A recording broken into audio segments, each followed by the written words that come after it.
Hi everybody, and today is a pretty big day in the world of sports. Today is another week in the NFL season, and the big thing this weekend is college football. Now, the rankings came out just about an hour ago, and I'm going to break those down here today with you on the Child Sports Buff. Now, I'm just going to start out with saying I'm going to try not to include my own biases into this show. I will state my opinions, but I will not say anything necessarily inappropriate about a team or coach or player or anything of that nature. So to start off, I'm going to start with the top one or two teams. So number one, Michigan. They beat Iowa 26-0 last night. I was kind of expecting worse. Iowa kept that game within arm's reach until mid-third quarter, and then it kind of started to get a little bit out of hand. They kept it at arm's length. Michigan did a great job in that first half, making sure Iowa could not get life on special teams and offense.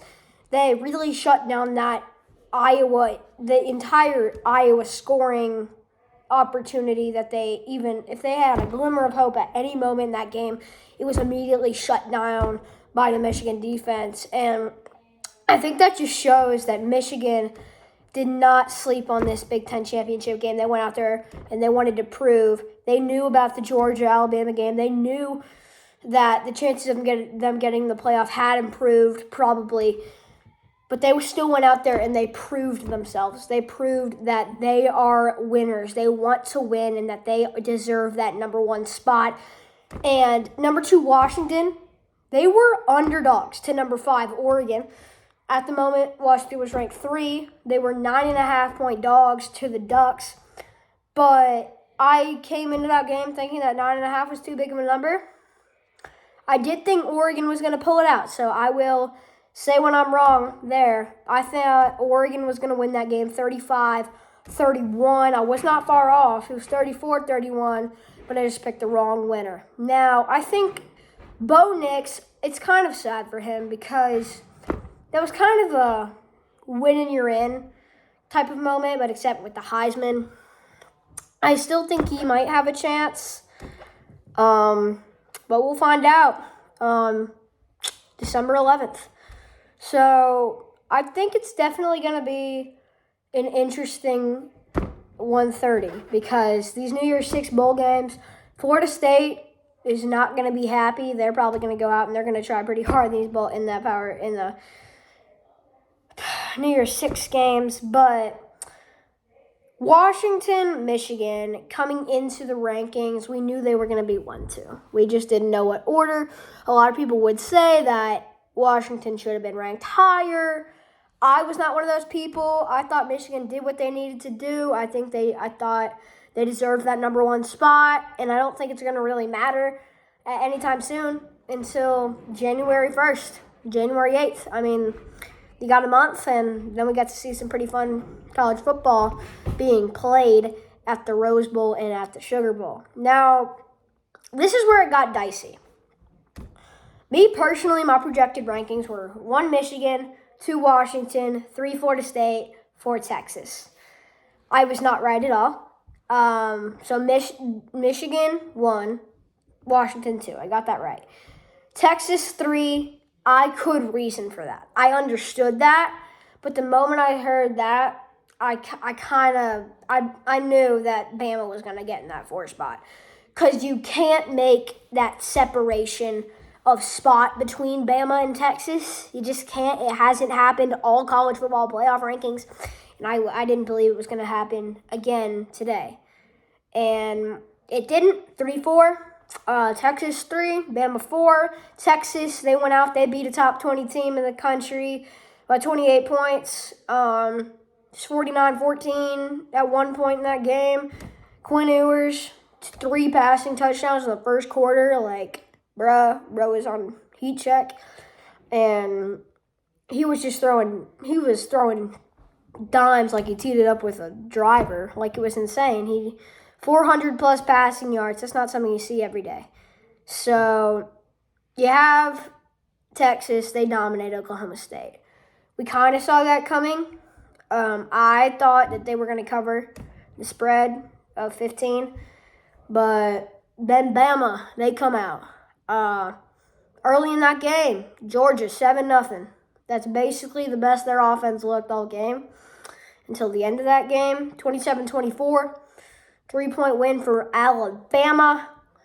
And I kind of like the rankings in the sense that the committee stuck to what they have done the past few years, head to head. Remember 2020, you know it was not the final ranking, but Texas A&M beat Florida. They stayed ahead of Florida.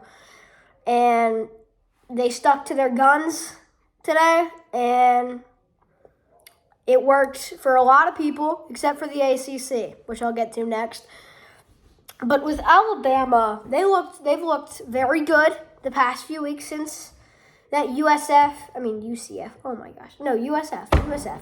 Since the USF game where they didn't play Jalen Milroe at all, which at the moment I agreed with personally. But since that, they have looked like a top 5 team in the country, and I think that they deserved it. I just think that, yes, they're one of the 4 or 5 best teams in the country. But I think Florida State was left out for the reason I stated earlier, which is the head-to-head. They kept their gut. They kept that head-to-head. 3 Texas, 4 Alabama, but 5 Florida State. I'm not okay with that. I understand it, but I think it's awful in my opinion. I think it's a disgrace to college football almost. I'm not going to go that far actually, but I think that Florida State should have gotten in over an Alabama team that has a loss and does not have an outstanding defense like the team that they will play in the college football playoff, unlike Florida State, who allowed 6 points to a top 15 team. And people are, in my opinion, not taking enough consideration into the fact Louisville's the number 4 team in the country.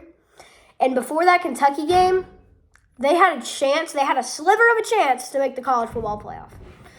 And people aren't taking that into consideration. The fact that they went out there with their 3rd-string quarterback, given he did only score 52 He only threw for 52 passing yards, but they beat the number 14 team in the country, a team that was in the playoff hunt 2 weeks ago, by double digits.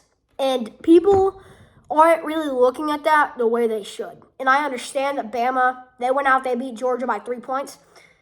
Georgia didn't have their 2 best receiving options, and they only beat them by 3 points. I think if they had those 2 players, Georgia wins that game 35-20. I think that Bama is not a better team than Georgia, and I think that Alabama would have been embarrassed by Georgia if they had Brock Bowers and Ladd McConkey at full strength. I think by the time the playoff would have rolled around, Georgia would have been at full strength, and it's sad to see because then Georgia 6 and presumably Ohio State 7, Oregon 8. But I think that the rankings in totality were good. These top 6 rankings. They got 1 right, they got 2 right, they got 3 right.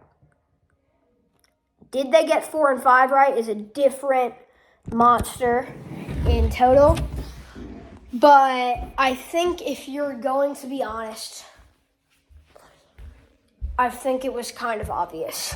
At the end of the day, the college football playoff got 1, 2, 3, and 6 right, and that they just messed up. For some people, they say they messed up. Some people, they didn't. But I think there wasn't a world where they could have made rankings that weren't going to be controversial, and I don't have as much experience in college football rankings as that committee does, and what the heck do I know? So, thanks for watching, and have a great rest of your day. Have a great rest of your weekend. Have a great week in the upcoming week, and see you next time.